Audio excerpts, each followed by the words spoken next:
Eusko Ikaskuntzak eta Euskadiko eta Nafarroko Gazteria Kontseiluek abian jarritako ekimena da, Gazte Agora, eta ekimenaren emaitzak eta hurrengo pausuak aurkeztu dabez asteon.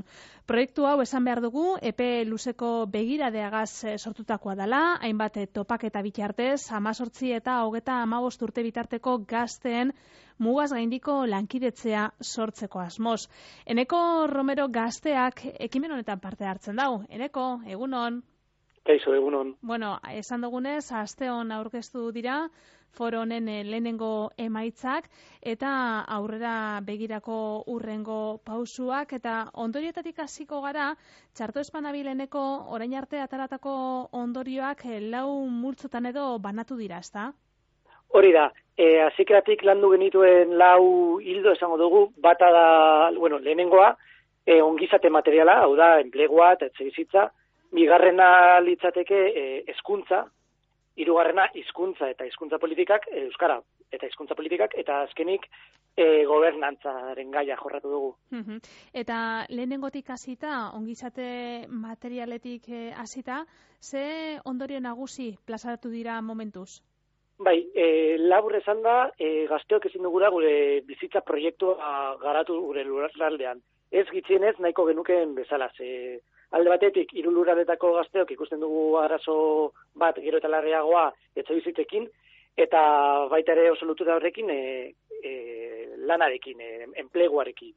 Ez ditugu soldata nahikoak etxebizitzak ezalukatzeko eta are gitziago erosteko, eta horrek gure bizi proiektuetan eragiten du modu zuzenean.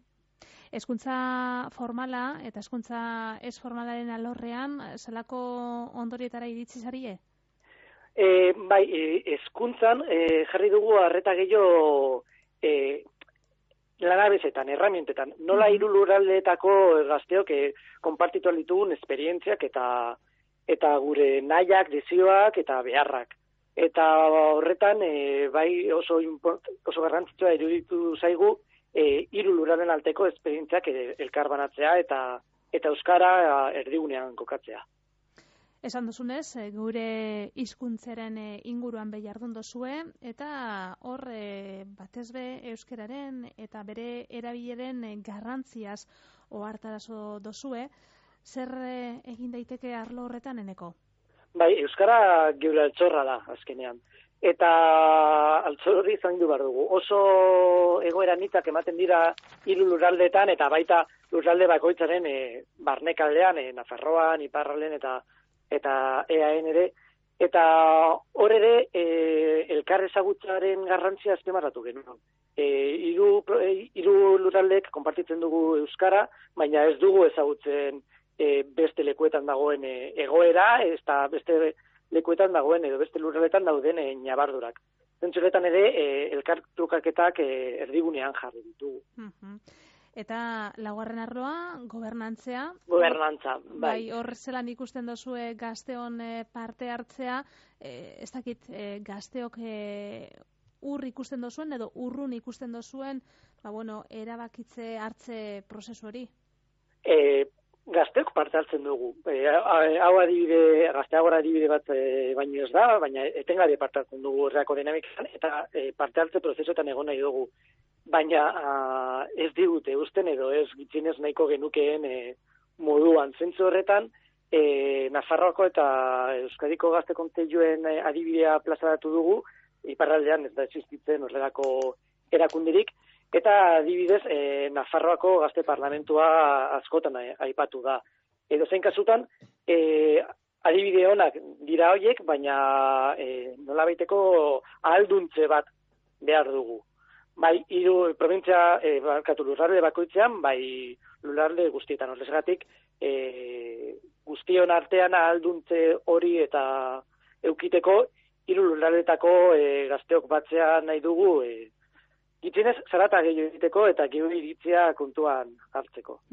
Esan dugunez, Eusko Ikaskuntzak eta Euskadiko eta Nafarroko Gazteria Kontseiluek abian jarritako ekimena da, Gazte Agora, txarto espanabil 2019an abiatu zen, eta Eneko orain arte zelako pausuak emon dira, zelako topaketak egin dozu ez gazteok? Bai, koronavirusa dela eta aldaketa batzuk egon ziren, baina gure ideia zen egitea lurralde bakoitzetik gitzinez foro bat. Hori modu presentzialean egin genuen Donostian eta Nafarroan Iruñean, eta Baionakoa egin behar zanak koronavirusa dela eta Zoom bidez egin behar izan genuen. Gure helburua zan amaitzea lurralde mugazgaindiko topaketa batekin, baina hori eta egoera ikusita ez genuen egin. Guztira, 70 gazte inguru batu ditugu, 4 ardatzagoen inguruan berbetan, eta hori da oinalte egin duguna diagnosi handi bat. Ikusten zintzuk diren gure erronka propioak, lurraldeka, erronka komunak, eta ze herramientak erabili aldoguz gure beharrei erantzuna emoteko. Euskadiko, Nafarroko, zein Ipar Euskal Herriko gazte hartzen dozue parte ekimen honetan, eta orain arte ikusitakoa, gazteon beharrak bardina dira, desberdina dira hemen Nafarroan eta Ipar Euskal Herrian? Oso antzekoak dira. Egia da, nabardurak egon aldirela, adibidez iparraldeen bereziki kostaldeko zonaldean etxe bizitzaren inguruan eta turismoaren inguruan dauden arazoak, baina hori ere aurkitu aldoguz Bizkaian edo Bizkaiko kostaldean edo Bilbo baten edo Donosti baten, nola ez. Finean, arazoak nahiko antzekoak dira. Gazteok anitzak gara eta erantzun segurenik ere anitzak izango dira, baina gure problematika eta beharrak oso antzekoak dira.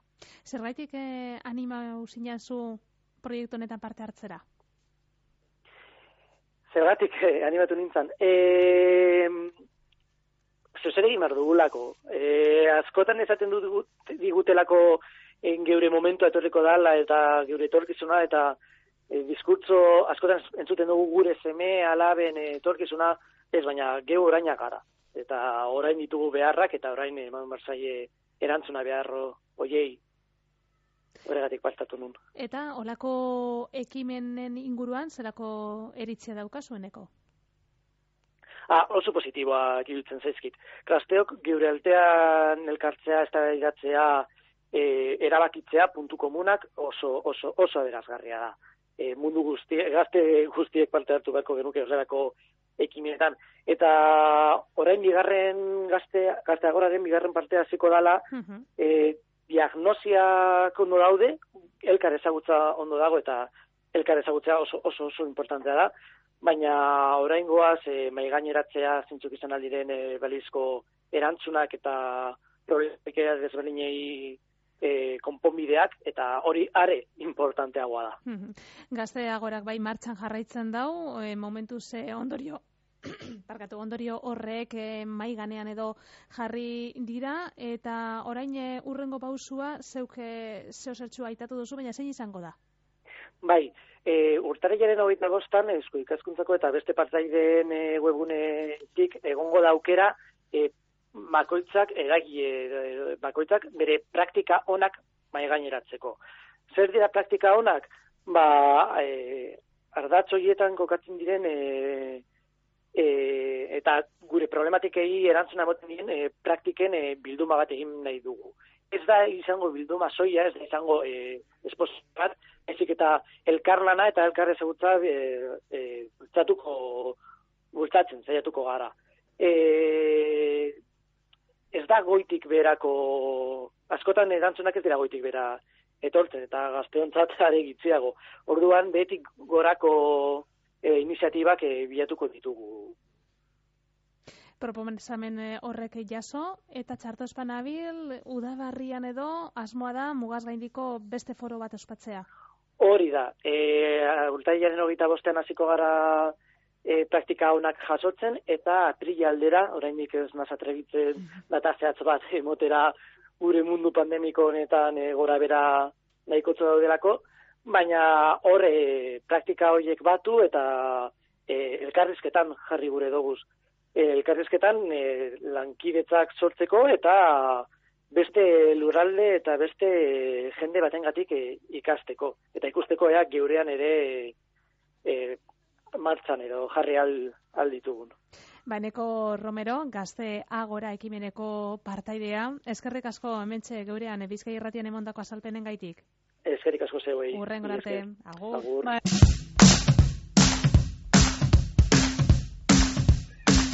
Bizkai Irratia, bizkaieraz bizi.